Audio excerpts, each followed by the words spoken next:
নমস্কাৰ 2025 বৰ্ষত মুক্তি লাভ কৰা এখনি বিশেষ অসমীয়া চলচ্চিত্ৰই অসমৰ ভিতৰে বাহিৰে আনকি বিদেশৰ কিছু কিছু ঠাইত দৰ্শক সমালোচকৰ পৰা বিশেষ প্ৰশংসা লাভ কৰিবলৈ সক্ষম হৈছে। ছবিখনৰ নাম হৈছে ভাইমন্দা। অসমৰ প্ৰভাৱশালী পৰিচালক, কাহিনীকাৰ আৰু চিত্ৰনাট্যকাৰ মুনিন বৰুৱাৰ ব্যক্তিগত জীৱন যাত্ৰা আৰু অসমীয়া চিনেমাৰ লগত জড়িত হৈ থকা এক বিশেষ সময়ক সাৱলীল চিনেমেটিক ট্ৰিটমেণ্টেৰে নতুন সময়ৰ কাহিনীকাৰ পৰিচালক শশাংক সমীৰে দৰ্শকৰ মাজলৈ লৈ আনিলে। মুনিন বৰুৱাৰ কৰ্মপূৰ্ণ জীৱনৰ এক সংঘাতময় আৰু বিষাদপূৰ্ণ সময়ত ছবিখন আৰম্ভ হৈছে যদিও খন্তেকৰ ভিতৰতে ফ্লেশ্ববেক উইদিন ফ্লেশ্ববেক নিৰ্দেশানুগত কৰি ছবিখনে আমাক লৈ গৈছে তেওঁ জীৱনৰ আন এটা গৌৰৱোজ্জ্বল মুহূৰ্তৰ পৰা কৈশোৰৰ দুষ্টামি ভৰা সময়লৈ। ছবিখনৰ কাহিনীয়ে পৰৱৰ্তী সময়তো একাধিক ভিন্ন পটভূমি আৰু সময়ৰ বিক্ষিপ্ত ঘটনাৱলীৰ মাজেৰে আমাক যাত্ৰা কৰোৱায়। কাহিনীকাৰে এটা কষ্টদায়ক পৰ্যায়লৈ দৰ্শকক লৈ নোযোৱাকৈ কাহিনী বিন্দুবোৰৰ লগত আমাক আমনিবিহীনভাৱে সংযুক্ত কৰাব পাৰিছে।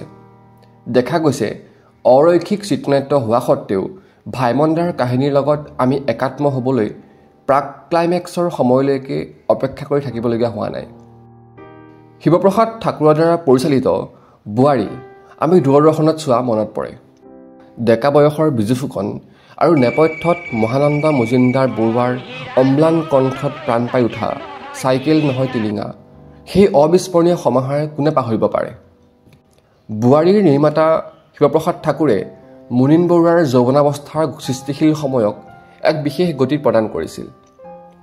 চিনেমা বলীয়া মুনিন বৰুৱাই দিল্লীৰ ৰামজছ কলেজত আধাতে শিক্ষা সমাপ্ত কৰি গোলাঘাট দেৱৰাজ মহাবিদ্যালয়ত নামভৰ্তি কৰি পুনৰ অধ্যয়নত মনোনিৱেশ কৰিছিল।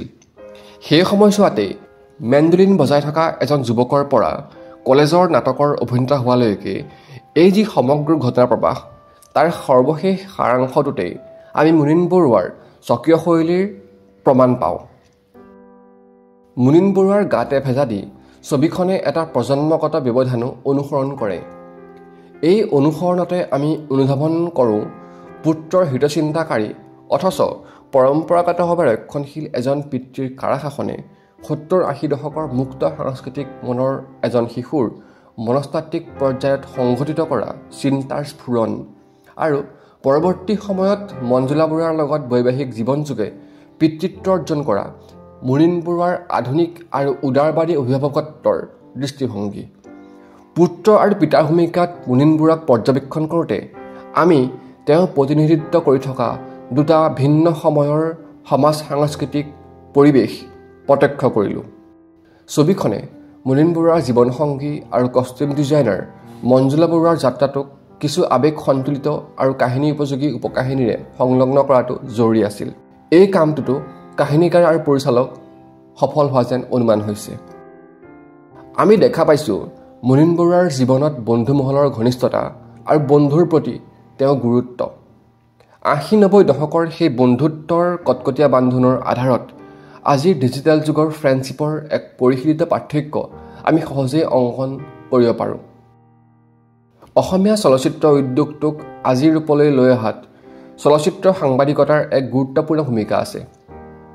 অসমীয়া চলচ্চিত্ৰ সাংবাদিকতাক দীৰ্ঘকাল জুৰি তথ্য আৰু লেখাৰে প্ৰভাৱিত কৰি ৰখা পবিত্ৰ কুমাৰ ডেকাক আমি ভাইমন্দাৰ কিছু গুৰুত্বপূৰ্ণ অংশত লগ পালোঁ।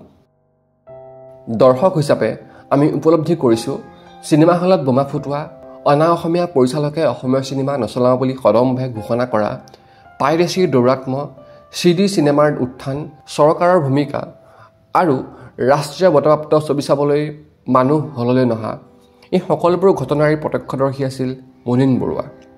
সেয়েহে মুনিন বৰুৱাক অসমীয়া চলচ্চিত্ৰ উদ্যোগটোৰ এচা অৰ্থবহ সময়ৰ কথক বুলি ক'লে বোধ হয় অতিযুক্তি কৰা নহ'ব। ভাইমন্দাৰ ছবিখনত এক গুৰুত্বপূৰ্ণ চৰিত্ৰ ৰূপায়ণ কৰিছে বনদীপ শৰ্মাই। তেওঁৰ অভিনয় পৰিপক্ক আৰু যথাযথ বুলি ক'ব পাৰি। ইয়াৰ লগতে নৱাগতসকলৰ অভিনয়ো অনুযোগবিহীন।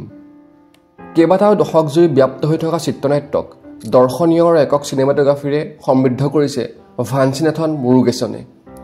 কলা নিৰ্দেশক হিচাপে উন্নত ঢালি, প্ৰসেনজিৎ দে আৰু মণ্টু গোহাঁই দলটোৰ কাম উন্নত পৰ্যায়ৰ। ৩০ শতাধিক শিল্পী অভিনয় কৰা ছবিখনৰ কষ্টিউম ডিজাইনাৰ গৰিমা শইকীয়া গাৰ্গে ভাইমন দাৰ সফলতাৰ বাবে নিশ্চয় কৃতিত্ব দাবী কৰিব পাৰে। শেষত আমি ক'ব বিচাৰোঁ, ভাইমন দা মুনীন বৰুৱাৰ জীৱনাধাৰিত ছবি হ'লেও ছবিখন অপ্ৰয়োজনীয়ভাৱে মুনীন বৰুৱা কেন্দ্ৰিক হৈ উঠা নাই।